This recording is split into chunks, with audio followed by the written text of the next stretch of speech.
तपाईँकोतिर यसलाई बल्ल बाँच्छ भन्छ होला होइन। धेरै साथीले कहाँ त्यस्तो मैले नसुहारेको लाई बाँच्छु भनेर भिडियो हालेको थिएँ। धेरै साथीहरूले कहाँ त्यस्तोलाई बाँच्छु भन्छ, 1-2 बाली लाएको भन्नुभएको थियो। तपाईँकोतिर यस्तोलाई बाँच्छ भन्छ होला है, नदाएको।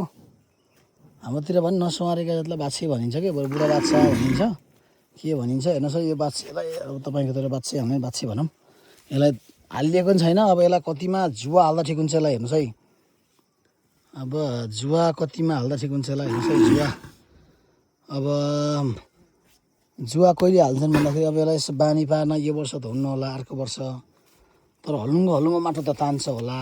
हेर्नुहोस् है कस्तो छ, जुरो पनि छ, गुरे छ, गुरे हेर्नुहोस्। सिङ कस्तो आउँछ अब यसको, सिङ त ठाडो छ, सिङ त ठाडो छ। सिङ मजाको ठाडो हो। मार्दो रहेछ म, गुरे रहेछ, गुरे। ल हेर्नुहोस् है, बाछो कस्तो छ कमेन्ट गर्नुहोस् है। कमेन्ट हेर्नुहोस् कति राम्रो छ, चिल्लो छ। चरन घाँस खाएको छ। गोरु फेरि खराई छन्। हलगोरु यिनै गाईले पाएको बाछो है।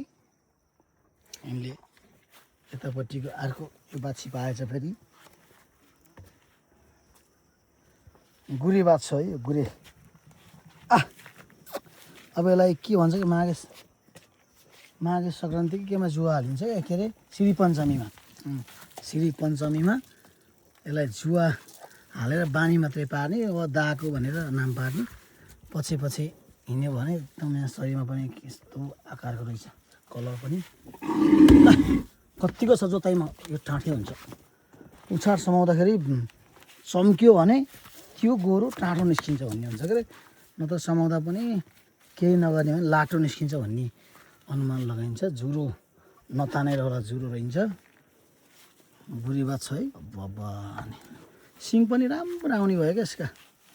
अन्त सिङ पनि यति राम्रो ठाडा आउने भयो क्या, त्यार्सा आउने भएन। उयो गोरुका छ नि त्यार्सा, त्यस्तो आउने भएन कि। यसको एकदम ठाडो सिङ आउने भयो हेर्नुहोस् है। यस्तो मजाको सिङ आउने भयो यसको है। तपाईँलाई यो बाछा कस्तो लाग्यो? टाँठो छ, यत्तिको चम्कौलो होइन। बाबा हो चम्कौलो छ। अब यत्तिको भएपछि यो बाछो टाँठै निस्किन्छ जस्तो लाग्छ मलाई है। तपाईँलाई कस्तो निस्किन्छ यो बाछो पछिका लागि यसो कमेन्ट गर्नु है त।